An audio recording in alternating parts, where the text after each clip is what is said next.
Hello everyone, welcome back to the channel. I hope your preparation is going good. Today we are going to solve CSAT 2023 paper. As someone has posted in the comments that we need a strategy on how to solve the paper in the exam. I know time is limited and you have to be very specific about your strategy in the exam as well. Means how much time to devote to mathematics part and how much time to devote to verbal or English part, right? So the quant section, right? Quant section majorly will be covering data interpretation plus the quant which we have learned, and we'll try to solve all the questions of 2023 in around 40 to 45 minutes. That's a that's a target for us, right? And that should be the target for you as well in the exam. Devote 40 to 45 minutes in quant first, 40 to 45 minutes to the verbal section then, and finally in the last 30 minutes come back and solve the remaining portion which you are left. So let's start the video. I will try to keep it in one video, but maybe this video will have a part 2 as well. So let's start with the paper. So if you see here, this is the paper from 2023 exam, right? So here what we see is, if we see the question, the first quant question which we see is this question, question number 4. So Raj has 10 pair of red, 9 pair of white and 8 pair of black shoes. So Raj has what? Raj has 10 pairs of red, 9 pairs of white and 8 pairs of black shoes, right? If we randomly pick shoe one by one, so we have done a similar question in PNC. You will see when we solve this from the box to get a red pair of the shoe to wear. So this box has all these shoes and he's randomly starting picking the pairs, right? What is the maximum number of attempt he has to make?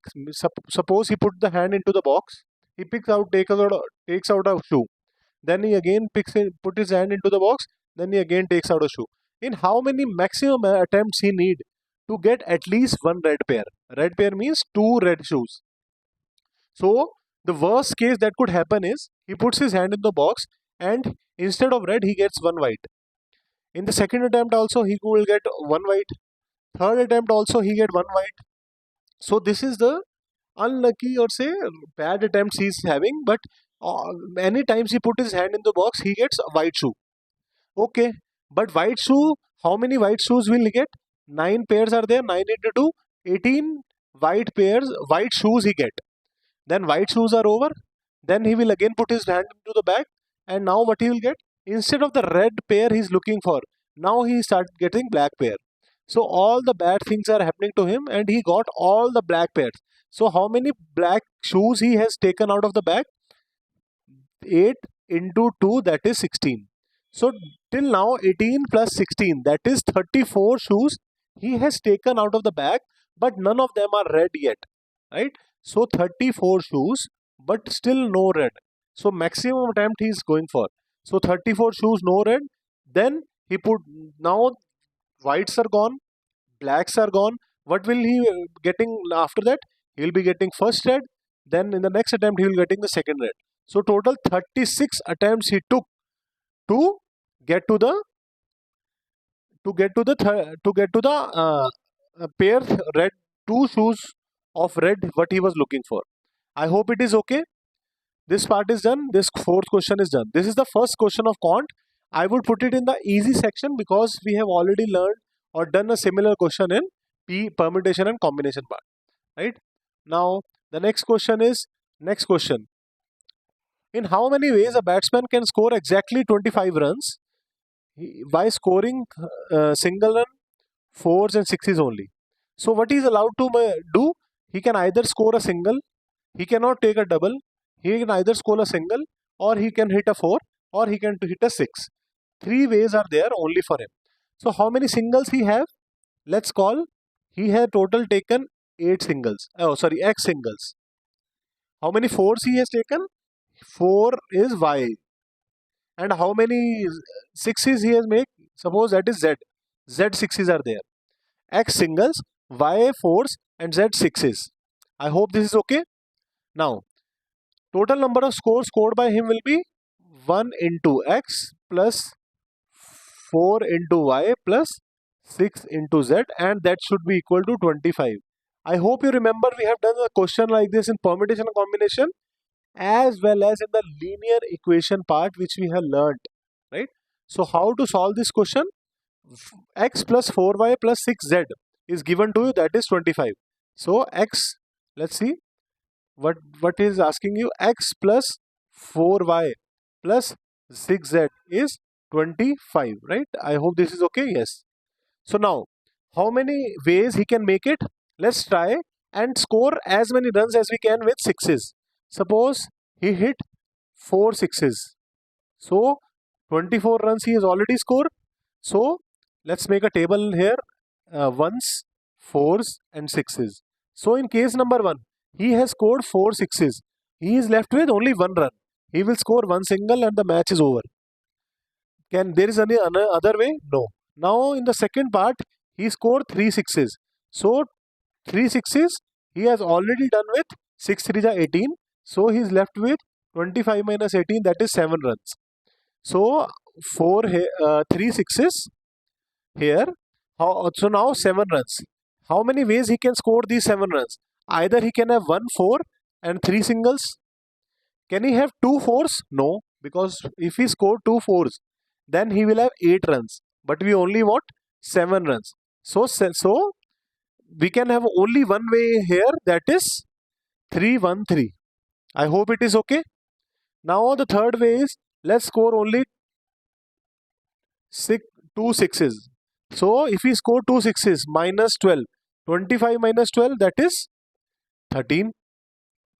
So 13 runs he needs, 2 sixes, 13 runs he needs.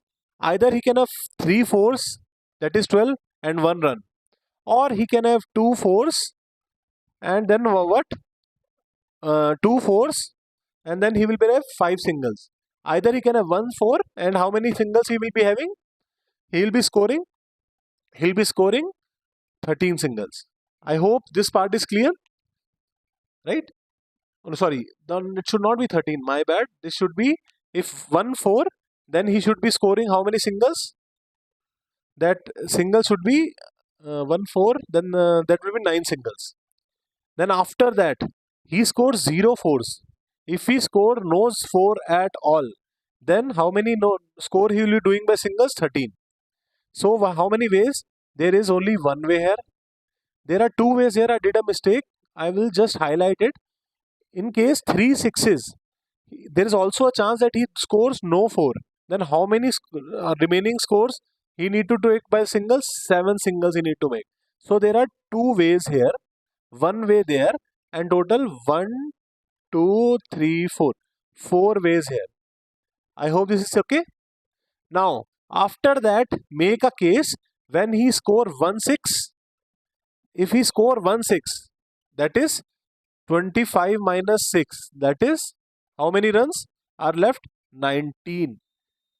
In how many ways he can score these 19 runs? Let's take another. I'm going to the next sheet. 1 4 6. He score only 1 6 and he need to score 19 runs. So 19 he can do 4 4 the 16 16 4.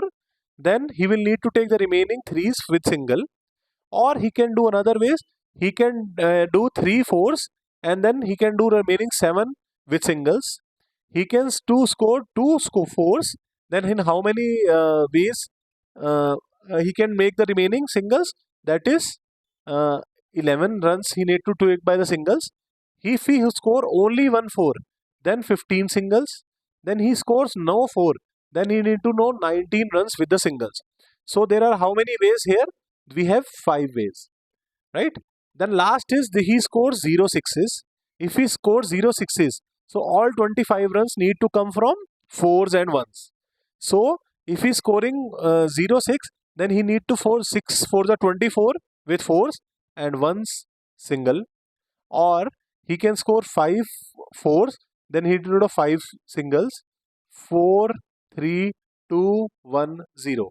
I hope this is clear what the pattern here, and you get the total of 7 ways. So 7 plus 5 plus 4 plus 2 plus 1, 4 plus 2 plus 1, that is the answer you will get. I hope this is clear. This question is clear. How to solve this such question, and we have already seen such question in the linear equation part. So 2 questions are done. Again, this question I will put it in the moderate difficulty because the calculation is taking time, but the question is not at all difficult, right? So moving on to the next part, next question. This is just a if or else statement, and I am putting this question in the section of difficult. Why? Because reading it for the first time, a lot of students will be worried with the type of wording they have used. But don't worry, it's an easy question if you focus. There are 4 letters and 4 envelopes. So suppose there are 4 letters L1, L2, L3, and L4. And there are 4 envelopes. I hope you understand. There are 4 envelopes. Envelope 1, envelope 2, envelope 3, and envelope 4. So now what? Now they say that each letter goes into the envelope, correct envelope. Means L1 will go envelope, letter 1 will go into envelope 1 because envelope 1 has some specific address where this letter should go. Letter 2 will go to E2, letter 3 is E3, and letter 4. Means letter 1 has a correct envelope as E1, letter 2 has correct envelope as E2, L3 as E3, and L4 as E4. I hope it is okay. Now, if the letter are randomly inserted, means you are not putting it into the right envelope, you are just putting it. No matter what, you just pick the letter, put it in any envelope. Now, consider the possibility. It is possible that exactly one letter goes into the incorrect envelope. Exactly one letter goes into the incorrect envelope.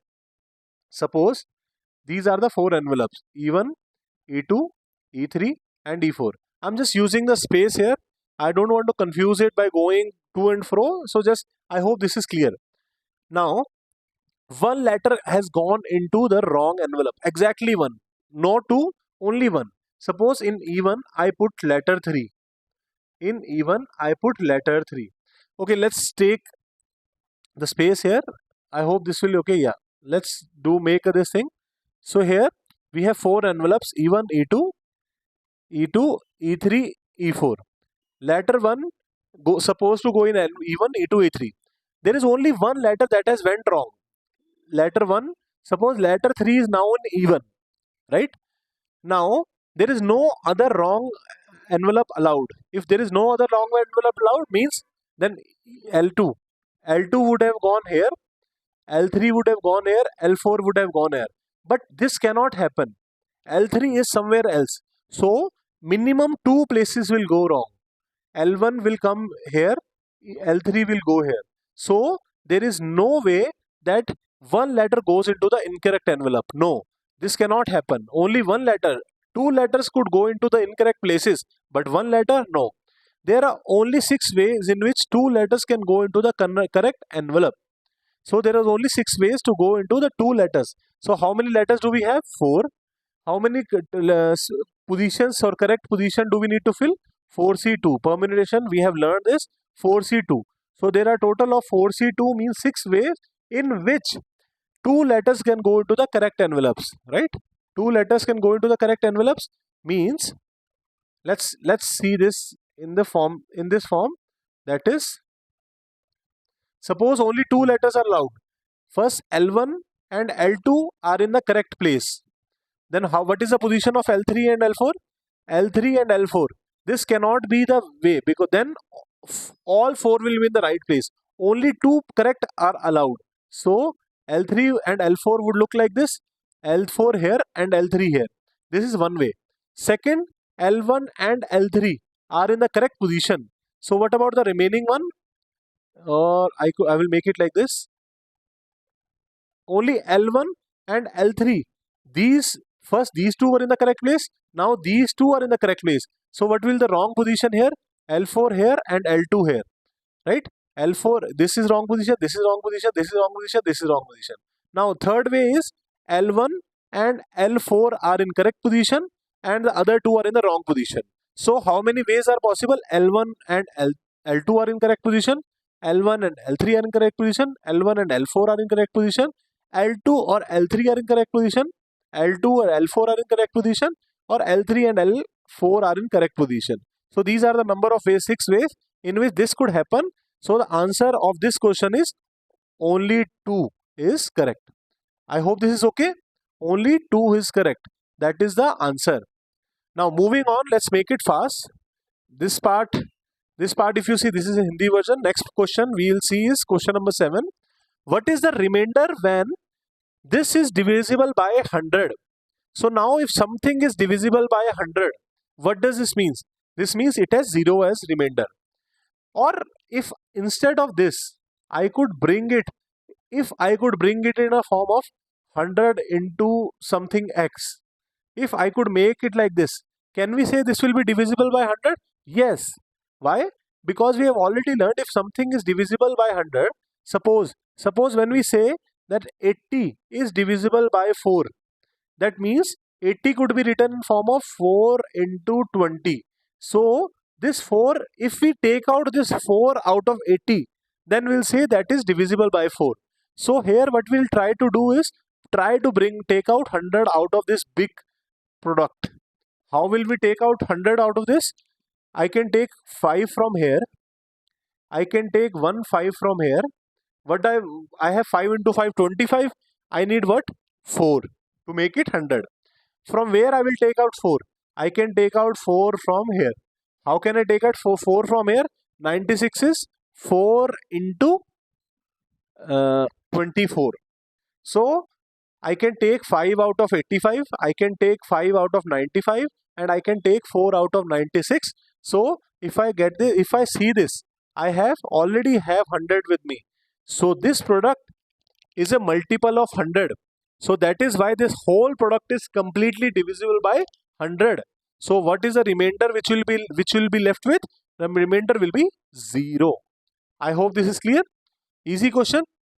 Now the next part. This remainder theorem, we have learned this thing in detail. So go back to the chapters. This question, 7th question, 8th question, you will be easily able to solve. So I am putting both of them in the easy category. What is the unit digit in the expansion of this? Again, when I've told you unit digit, don't worry about this whole number.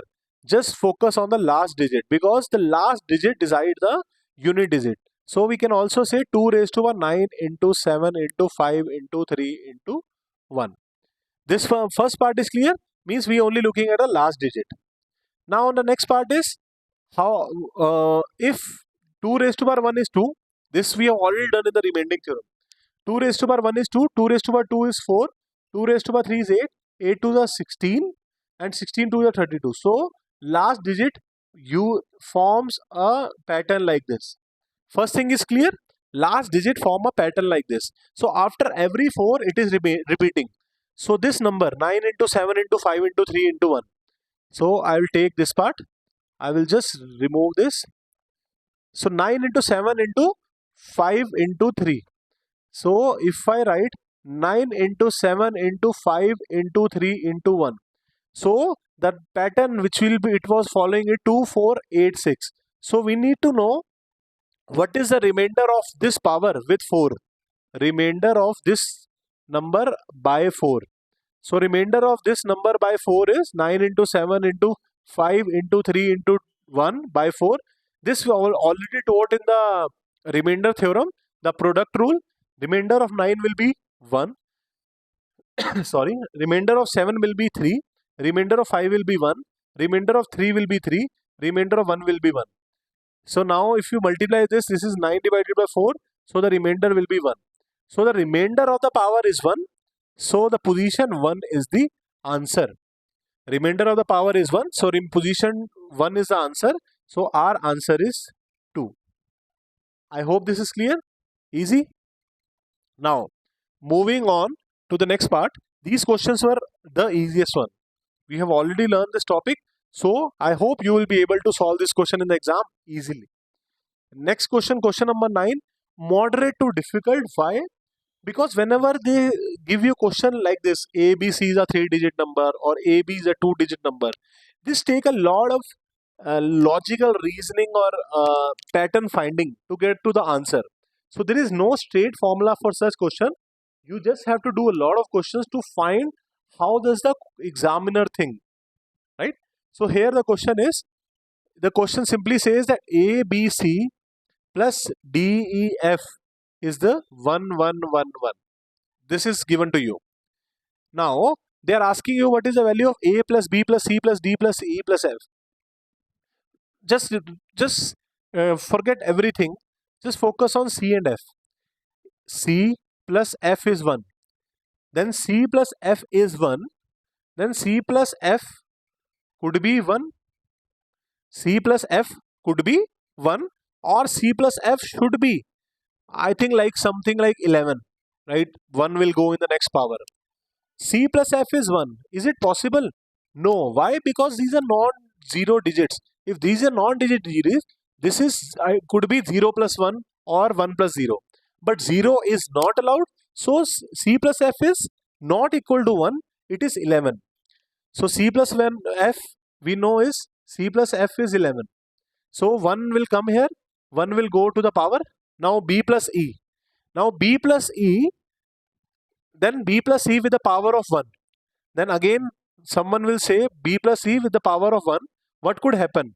Either B plus E is equal to 0, because if it is 0, B plus E is equal to 0, 1 will come down as 1, this one. Or B plus E is equal to 10. Why? Because then then it will follow and 1 will go to the next part. B plus E 0 not possible because these are non-zero. So B plus E is 10. 1 coming from the power, so 11. 1 here, 1 will go to the next power. So B plus E is 10. Now the next part is A plus D plus power is 11. So we can say that A plus D is also 10. I hope this is clear. A plus D is 10, so 11. So we have C plus F is 11, then next is 10, and next is 10. So the sum of all this is 11 plus 10 plus 10. The answer is 31. I hope the question number 9 is that. And this is a little tricky one, because you need to find the pattern, how to solve such question. And when you're sitting in the exam hall, believe me, it's not easy to think on the spot. So that is why practicing PYQs is most important, right? There is no substitute to it. I hope this is clear. C plus F. Now moving on to the next part. Next part we have is D is a 3-digit number such that the ratio of the number, means suppose 3-digit number is suppose 805.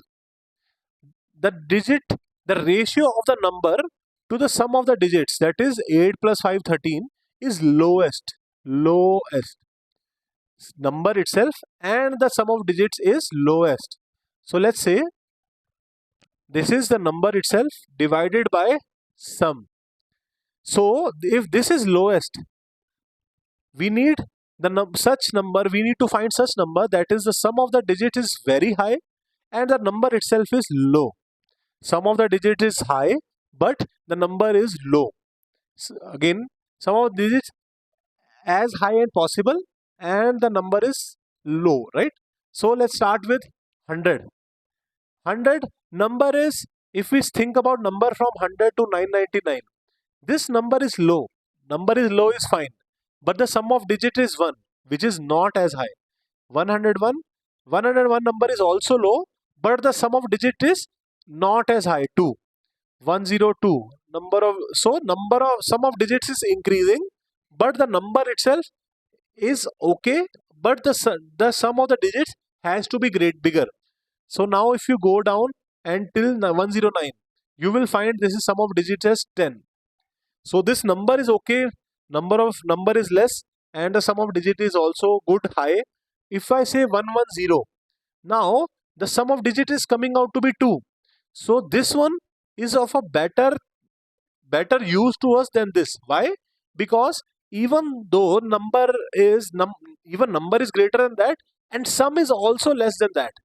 What did we need exactly? We needed a number whose number is as low as possible. As low as possible means some numbers bit from near close to 100, as low as possible, and the sum of the digits are as high as possible. Even if you look at the sum of digits, suppose 119. 119 is a low number, but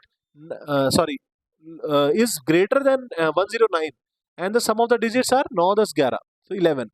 So that this number looks better to us, so we'll say that 109 is such a number that is it is on the lower side, but sum of the digits is on high side compared to all its peers. Peers means all its close by number, right? So if you go from 109, you go to 110.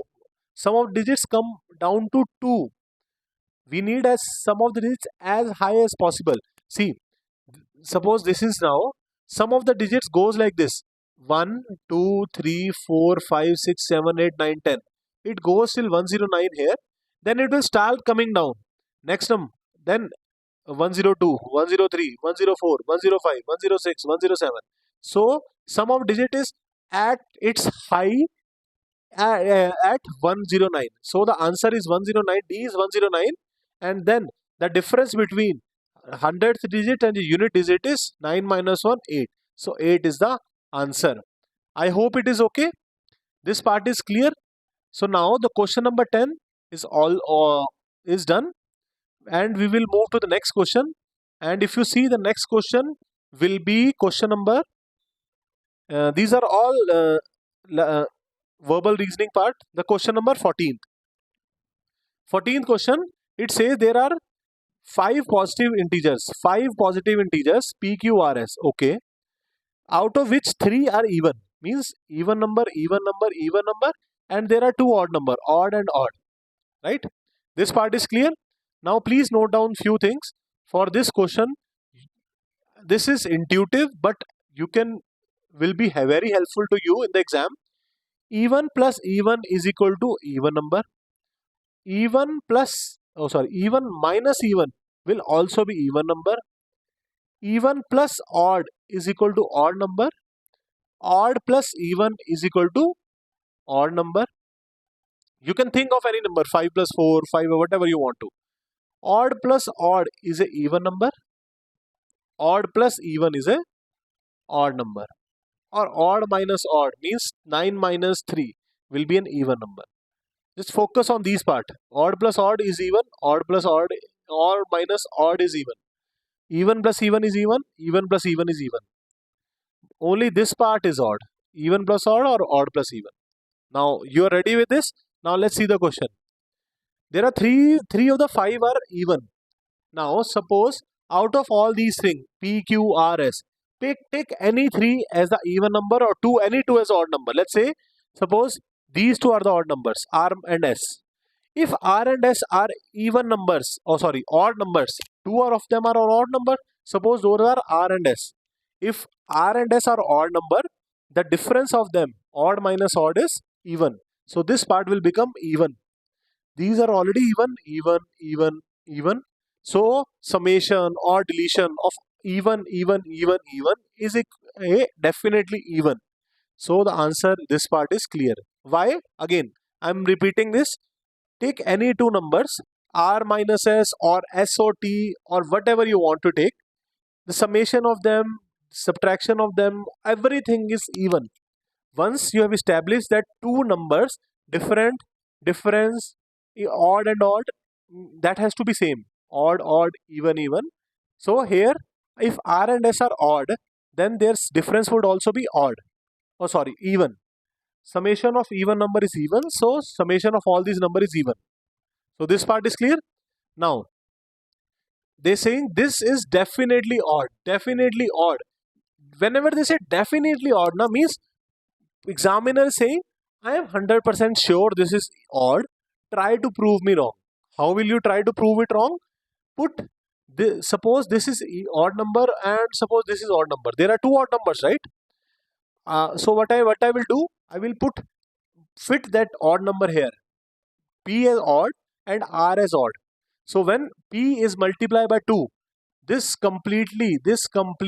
becomes an even part.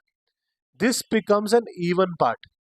So even plus odd plus even.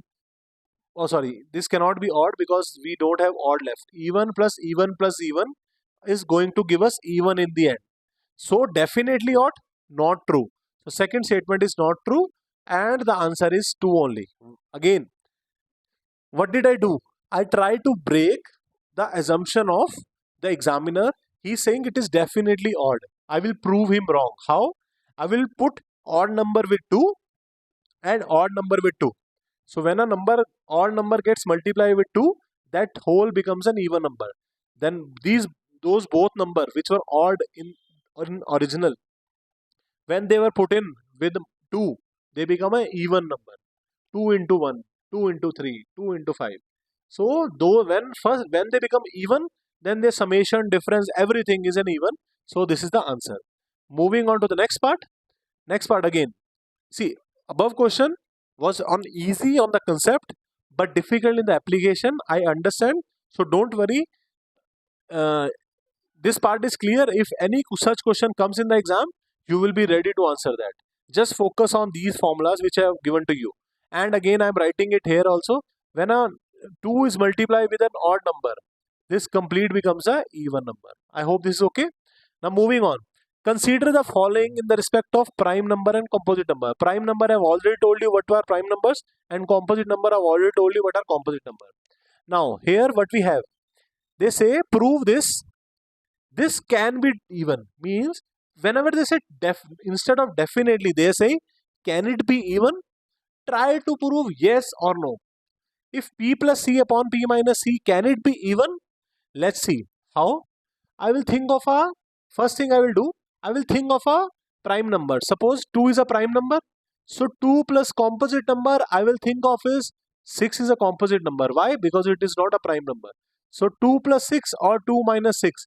So this will become, is going to give us an even answer. So is it right? Yes. So that is done. I hope you understand what I'm trying to do here. Let's take another example. 3. 3 is a prime number. What composite number I should think of? Let me think. The composite number I will pick it. Suppose I will pick now a composite number as 9. 3 plus 9 and 3 minus 9. So if you see, this will give me an even number. So yes, it is possible that it can be even. So first statement is correct. Second, 2p plus c can be odd. Yes, very easy. Put any prime number. This part will become an even number. Then plus a odd number you have to pick as a composite number. What composite number odd I can pick? I can pick as suppose 9. 9 is a composite number which I picked. 2 into prime number plus 9 is surely going to give me an odd answer. So this can also be true. P into C can be odd. Very easy. 3 into 9, that is 27. So this is also true. So the answer is 1, 2 and 3. Again, the same concepts have been used in question number 14 and question number 15. I hope this is okay. Easy. Now you are understood what the things, what is the usage of odd and even operations. If odd and odd are added, odd and odd are multiplied. So you have to think of those formulas and use them in the exam, right? Next part. Next part is ABC on multiplication with D. ABC on multiplication with D is going to give me 37DD. And ABCD are non-zero digits. I hope this is okay. ABCD are non-zero digit. How will you solve this? First thing, what I don't know how to solve this, but let's suppose can I write it like this: ABC is equal to 37 DD divided by D. How? I've just taken D in the divisor, right? Now try to put numbers in this. 37D, can I put 1? 3711 divided by 1 will be 3711. But is it of the form ABC? No. So D could not be 1. Try another number. 3722 divided by 2. So if you do here, 2 ones are 2, 2 8 16, 2 6, 2 ones are. So this is the answer. But this cannot also is not of the form ABC. Means there are no 3 different digits. 3733 divided by 3. So if you use the divisibility rule, sum of the digits has to be divisible by 3. you will find this number is not divisible by 3. So 3 could not be the answer. Then the next number 3744 divided by 4. First thing, is it divisible by 4? Yes. Why? Because the last two digits are divisible by 4. So if you put 4 here, 9 4s 36, 14, 4 3s are 12, 24, 4 6 are 24, 936 is the answer, which is A, B, C. So A, B, C are 9, 3, 6. So the A plus B plus C is 18. I hope this is okay. Question number 16 is also done. Easy. Now moving on to the next question, that is question number 17. Now I'm going to pick a little pace from here. Why? Because there are a lot of questions and most of them, the concept you already know from the last videos. X, Y, Z is divisible by this. First thing, can I write this part as, suppose I say 121, 123, 123. Can I write it like this? 123, 0, 0, 0 plus 123 is going to give me 123, 123. Right? So I can write it like this: 123 multiplied by 1000 plus 123. And similarly, for our question, I can write XYZ into 1000 plus XYZ. Taking XYZ in common, XYZ is equal to 1000 plus 1, that is 1001. So XYZ into XYZ has been changed into XYZ into 1001. Now it is now you don't have to know what XYZ is. Try to see 1001 is divisible by what? 1001 is divisible by 7? Yes. 7? Yes. 1001 is divisible by 11? Yes, we know the divisibility rule of 11. Yes. 1001 is divisible by 13? Yes. So answer is D. I'm just making it quick, right? Okay, starting with the next question. Question number 18th. Here we have been given that 125 cubes are arranged in the form of a cubical block. So cubical means a cube. So cube, so a bigger cube. Small cubes have been used to form a big cube. So it will look like this, a big cube. I hope it is clear. And small cubes will be stacked like this. This is one cube number 1. Then there will be another cube here. And there will be another cube here. And so on. So 5 cubes each side will form a bigger cubic cube of 125 cubes, right? How many cubes of these 125 are surrounded by other cubes from each side? So if you look at this cube, the outer layer on all 6 sides, there will be 6 sides of this bigger cube. So the outer layer, the cubes which are on the outer layer of this big cube will not be completely surrounded. They will be exposed on one side, right? Like suppose this is exposed on this side. So this is not surrounded from all sides. So we have to find all those cubes which are completely surrounded by the from each side. That is, if we just remove the top layer of this big cube, the cubes which are inside are the cubes which are surrounded from each side. So there are total how many cubes? 125. Let's remove first layer, this layer. So if you remove a layer from this side, you will be removing how many cubes? You will be removing 5 into 5. 25 cubes you will remove from this side. So these 25 cubes are gone which are on this side. Then remove the last layer on the other side. So here also 25 cubes gone. Now the front 25 and the behind 25 cubes are gone. Now let's look at this side. Here if you see, this and these last 2 sides or cubes are already gone. You will be left with 3 cubes in between this, and the height of this will be 5. So on this side, how many cubes? Here we have 5 into 5. On that side we have 5 into 5. Here we are left with, on this side we are left with how many cubes? 3 into 5. So 15 cubes need to be removed from this side. And if you look at this side, which I have marked on this side, here also you will be left with 3 into 5. That is 15 cubes will be removed from that side. So how many faces or cubes we have removed? We have removed 25 cubes from the front side, 25 on the other side, 15 on the right side and 15 on the left side. Now we have the top layer. Here if you see, this one line is gone, this line is already gone, this line is already gone, and this line of cube is already gone. So inside you are just left with 3 into 3 cubes. So that means 9 cubes will be removed from here and 9 cubes will be removed from the bottom layer. 9 from here and 9 from this bottom layer.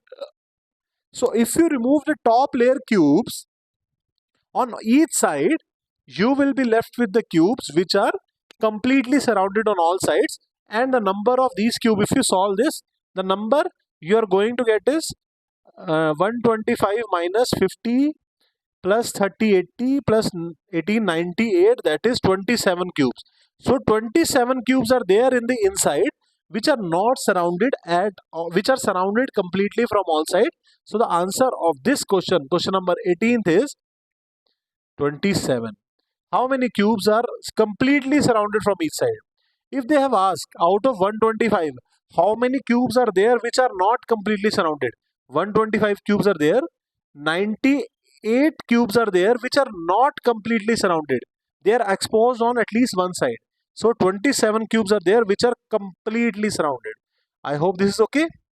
Now the next question is, how many distinct 8 digits number can be formed by rearranging the digits of number 1 1 2 2 3 3 4 4 such that odd digit occupy odd position and even digit occupied even position? So let's take it like this: 1 2 3 4 5 6 7 8. So there are 8 position. Odd, okay, let's odd, odd, odd, odd, even, even, even, even. So in this even places, which all numbers you can fit in? 2, 2, 4, 4, and odd position you can fit in what all numbers? 1, 1, 3, 3. So these are the numbers which can be fitted on these 4 position, and 1, 1, 3 could only be fitted in odd position. So the number of ways of fitting first even numbers is 4 positions are there, 4 factorial divided by 2 factorial divided by 2 factorial. Why 2 factorial? Because 2 and 2 are repeating, 4 and 4 are repeating. This we have learned in the permutation, that there are total 4 factorial position of putting in 4 numbers, but since the 2 and 2 is repeating 2 times and 4 is repeating 2 times, so 2 factorial for 2 and 2 factorial for 4, and if you do this you will get a 6. And similarly for odd, it is going to be the same, 4 factorial divided by 2 factorial divided by 2 factorials, you will also get 6. So 6 ways are there of putting in odd numbers, 6 ways are there of putting in even numbers. So 6 into 6 is the total number of ways of doing this task. 6 into 6, right? So the answer is 6 into 6, that is 36. I hope this is clear. Okay, so question number 19th is also done. For let's keep it that till here we have completed the part number 1 of solving 2023 CSAT paper. In part number 2, we'll be continuing with this and we'll try to complete the remaining questions in part number 2 of this video. So that's all for this video. Till question number 19th, we have done quite a lot of questions, like for 10 to 12 questions. Please try to solve them on your own. Plus do a lot of revision now. You just need to focus on previous year question now, just to get into the mind of the examiner. That's all you need to know at this moment of time. That is most important thing, right? So let's close this video here. We'll meet in the next video again. Till then, best of luck and good luck for your preparation.